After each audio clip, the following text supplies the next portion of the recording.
Okay, so if you rewrite RA as 1, 3 plus T 2 negative 3, then what I know is that this is the direction vector of it, of the boat, the ship. And so what happens is, I'm here, I go 2 in the x and I go 3 in the y, so this is where I'm going. This is my bearing. So this is 3, this is 2.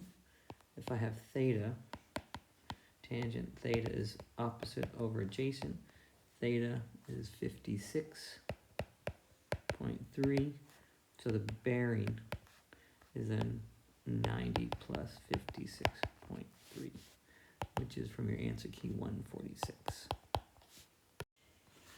For a C part, imagine boat A is here and boat B is here.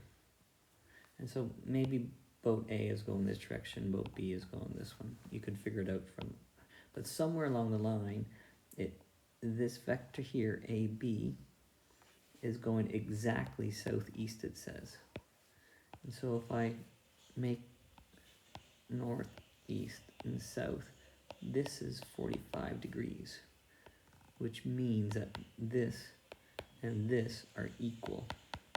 And so you find vector AB, right, by subtracting RA, RB minus RA, and then you let the x value component equal the y value component. And that will be when you can find the value for t.